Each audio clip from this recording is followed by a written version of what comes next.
Meanwhile, the Minister of State for Foreign Affairs, Bianca Ojukwu, speaking to journalists after the meeting, says Nigeria is looking forward to strengthening bilateral ties with Finland in order to enhance the diversification of the nation's economy. Nigeria has continued to forge very strong ties, not just at the bilateral level, at the multilateral level. Of course, with Finland, luckily the ambassador that presented her letters of credence is very well versed in the area of trade. So we will be seeking also to strengthen our trade relations. We will be looking for new areas of collaboration, of course. It is a shame on all of them.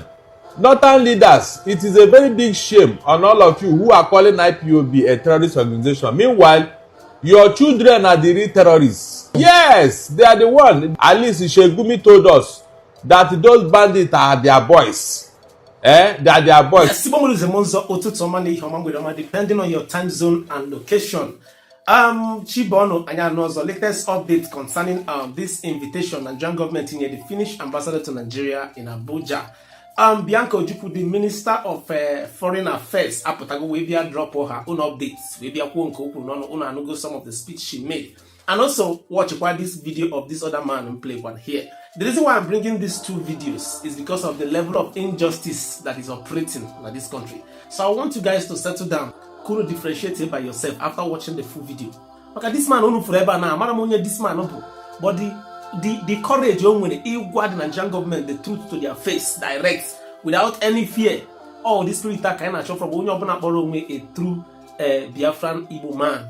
Yes. So like you watch the video, you know the full speech Bianca OJUKU in the media. Because according to Nigerian media and Nigerian government, and if Bianca OJUKU forever, that now Simon Ekpa may disrupt and hindering the bilateral relationship between Finland and Nigeria. That close relationship I was seeing with you. After watching the video, I'll still play you guys the video of this man Kuno watch. And if any know whether it's true or false, just judge it by yourself. Watch the video, guys. Drop one more opinion in the comment section. Be careful now. The throw share button can also support I wait for this update. Watch the video, guys. I'll be right back. In response, Finland's ambassador extolled President Tinubu for his courage in initiating reforms that will benefit the economy and ensure prosperity in the future. Meanwhile, the Minister of State for Foreign Affairs, Bianca Ojukwu, speaking to journalists after the meeting, says Nigeria is looking forward to strengthening bilateral ties with Finland in order to enhance the diversification of the nation's economy. Nigeria has continued to forge very strong ties, not just at the bilateral level, at the multilateral level.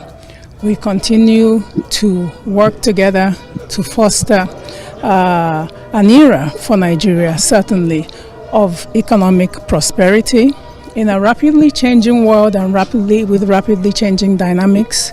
Nigeria continues to lead, especially in Africa, in fostering peace and security. And in this guise, we always seek the support and collaboration of the European Union. Of course, with Finland, luckily the ambassador that presented her letters of credence is very well versed in the area of trade. So we will be seeking also to strengthen our trade relations. We will be looking for new areas of collaboration. Of course, as you know, Nigeria is seeking a diversification of the economy, migrating from the oil sector to areas of agriculture, agro-allied products and agro-processing, the digital economy, renewable energy. And these are areas that we can benefit substantially from the experience of Finland. It is a shame on all of them. Food scarcity is ravaging the north because of these Fulani herdsmen. The thing have choked them so much that they can no longer talk. Northern leaders, it is a very big shame on all of you who are calling IPOB a terrorist organization. Meanwhile, your children are the real terrorists. Yes, they are the one. At least Shegumi told us that those bandits are their boys. They are their boys. Anybody that attack them will not get their vote and all that. Then this other one, Baraje Kawu, was the one who went all over the place. Say yes, we invited terrorists. We invited this Fulani jihadi to come, that jihad has started in Nigeria. So when you saw and heard all these things, the same northern leaders have no shame to be calling others terrorists. Meanwhile, they are the real terrorists themselves. They are the real terrorists because they are the ones that brought this problem of Nigeria. Northern leaders are the problem of Nigeria. Let them accept it. I have mentioned names here, and the thing that they are not even apologetical about it. So how can we be living with terrorists? If they don't want to live in peace with Nigeria, then they should move out. Look at since how many years now. This will not let us rest. Unfortunately, nobody is talking to them. Everybody just feel like, don't mention their name as if they are God. How long are we going to live with these people in this type of condition? Look at how many lives that have been wasted all over Nigeria. Advocacy. People should rise up and ask the North to question. Because we should be calling out names now. We should call a spade a spade. Because if this type of nonsense we are to be coming from another region, I wonder what the North will be saying. Aisha Yusufu has tasked Imo State Governor, Enugu State Governor, Anambra State Governors. Stop blaming government. You are the CEO of your state. You are the executive governor. Now, since you go to Abuja to collect money, then take responsibility for the insecurity in your state. What do you have to say about it? Now, thank you for that wonderful question. I think being the governor of the state, you have every power for you to make sure that you get security votes from the federal government. By so doing so, what are the governors doing with this money? Stop coming out to tell the people that there is insecurity in my state and that unknown government have been killing. The government need to take action and put an end to all this and stop apportioning blames. The people you are apportioning blames to are the people who their lives and properties are entrusted in your hand as the chief security officer of the state. So for a governor to come and start telling people that there is insecurity in my state, I think to me the governor need to stand up and then act now, because every now and then allocation is being shared for you, security vote is being given to you, and you have the mandate. The primary function of government is to protect life and property. Yes. So if you cannot protect life and property, then why are you the governor? But some have said that the governors have no power over the military. That it's only the president as the commander-in-chief of the armed forces. What do you have to say about that? The governor does not have power over the military. That is true. But see, the question is that can the governor summon military chiefs in their states, the division's commander, to sit and dialogue for a way forward? The answer is yes. So if we can do that, so indirectly it's still have power over the military. Now when it calls for security meeting, don't these guys attend in his various places? They do. So the president should not come and say that he does not have the governor should not come and say he does not have power. We still have killings in Imo State, Enugu State, and some other states. For how long can we continue in this path? The people are scared of their lives. The people cannot even access government, access those who they claim to be what?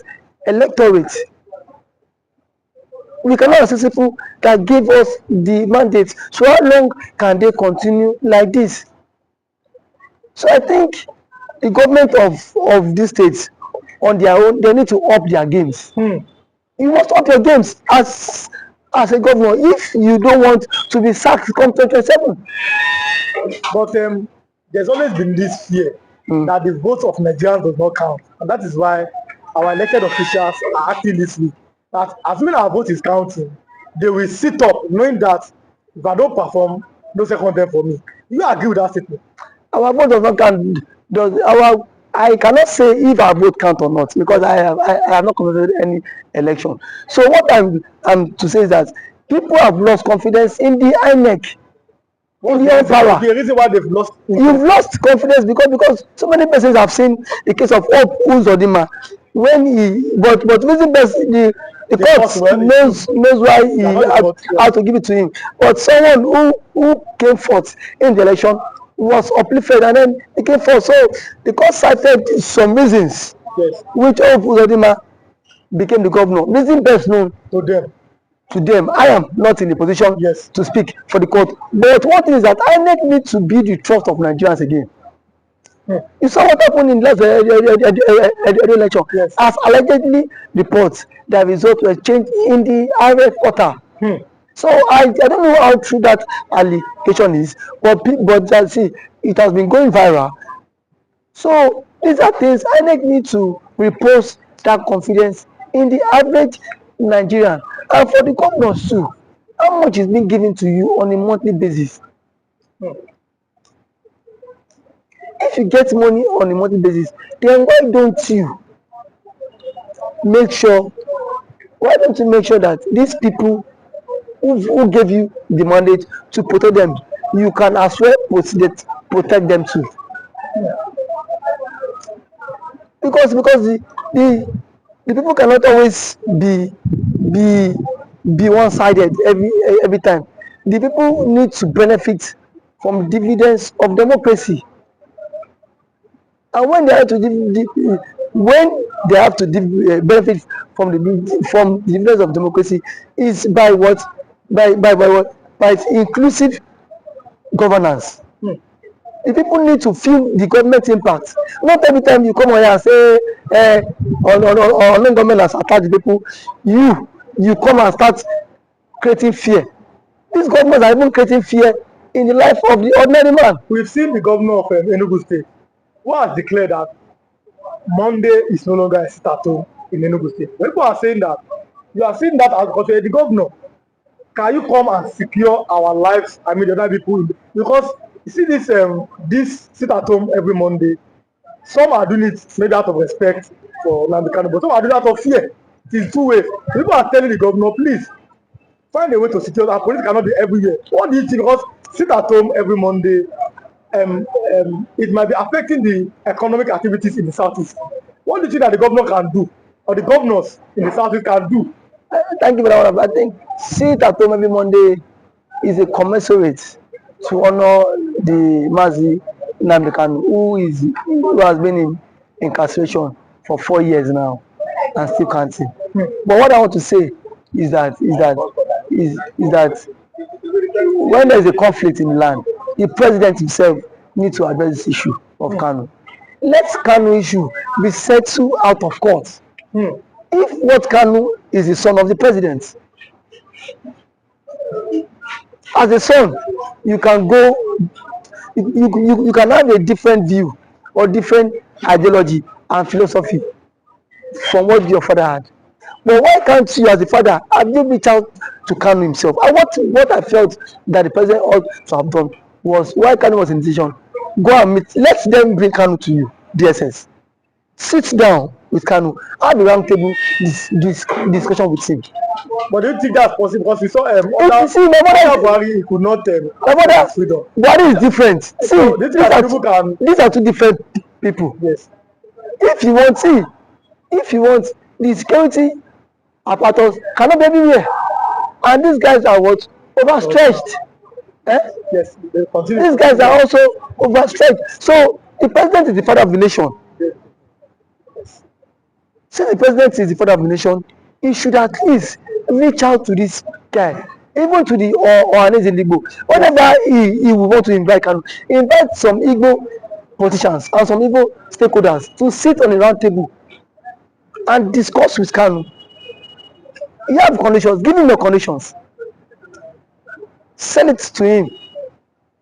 Because you see, this is the only way this thing about marginalization can stop. And the truth of our matter is that the Igbos are heavily marginalized in the country. And that is what, and that has breed a whole lot.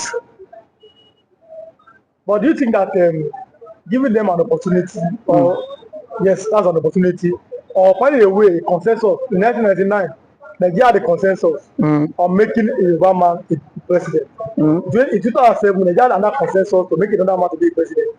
Do you think that Nigeria finding a way or making a consensus to make an Igbo man the president is going to make that marginalization or the agitations go down in the south.